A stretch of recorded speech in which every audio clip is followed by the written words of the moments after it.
Avec l'avènement du numérique, une nouvelle ère médiatique s'offre à nous. Quelle est-elle? Quelles sont ses caractéristiques? Avant de répondre à ces questions, regardons un peu l'histoire des différentes vagues d'Internet depuis le début.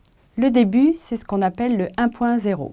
C'est tout simplement la mise en ligne des données numérisées. Vient ensuite le 2.0. C'est l'apparition en 2005 des réseaux sociaux tels que Facebook, Twitter ou YouTube. C'est le web participatif ou le développement de l'interaction entre les internautes par l'échange de textes, images ou vidéos. C'est une étape cruciale puisqu'elle va permettre aux internautes de créer des contenus et de les partager. Suit une expansion remarquable des outils à disposition pour pouvoir échanger avec les autres. À ce moment-là, le web change de nature car il n'y a plus de séparation entre le producteur et le consommateur de contenu. C'est l'avènement du prosumer ou prosommateur en français, contraction de producteur et de consommateur.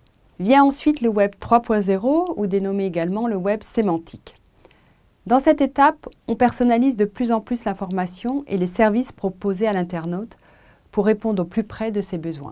C'est le symbole d'une des plus belles réussites du monde de l'Internet avec la création de la société française Criteo, qui est l'une des championnes du développement des algorithmes pour le ciblage publicitaire. Enfin vient le Web 4.0, étape actuelle qui est celle du cloud computing, c'est-à-dire la possibilité d'avoir ses données, ses programmes accessibles à distance via des serveurs. C'est l'ère royale du smartphone et des terminaux de plus en plus nombreux et variés et que l'on va pouvoir connecter entre eux. Cela pose l'une des règles d'or de l'Internet définie ainsi par Joël de Renet. Il y a plus d'intelligence et de compétences dans l'ensemble d'un réseau ouvert qu'il ne peut y en avoir dans le cerveau d'un seul développeur. C'est sur le terrain des vies quotidiennes que vont émerger de nouvelles façons de penser, de communiquer et de consommer. Les élites font progressivement perdre leur capacité à définir les besoins de la société. Dans ce contexte, un nouveau média apparaît. Qui est-il? Avec Internet, le modèle des médias traditionnels, un producteur et des canaux de diffusion, vole en éclats. Car le nouveau média, c'est nous. Nous coproduisons nos propres contenus grâce aux réseaux sociaux, aux blogs, aux wikis. Que l'on soit blogueur, citoyen journaliste ou musicien de garage, nous sommes désormais coproducteurs de nos propres médias. Nos cercles relationnels deviennent une chambre d'écho à l'expression de nos idées et de nos projets. Nous avons désormais un véritable pouvoir social et donc d'influence.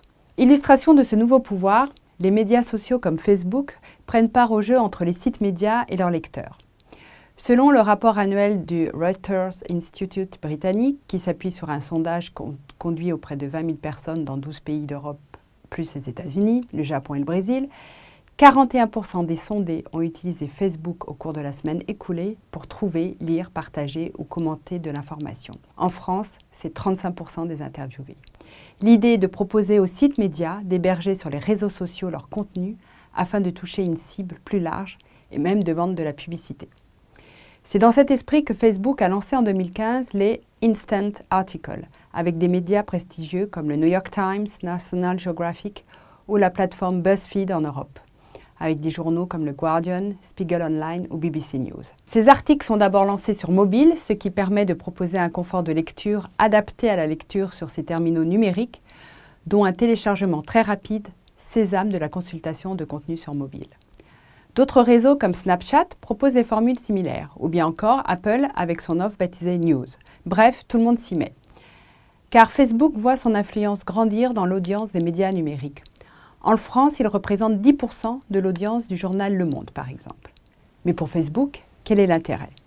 Tout simplement de proposer des contenus de qualité pour que les internautes restent sur la plateforme.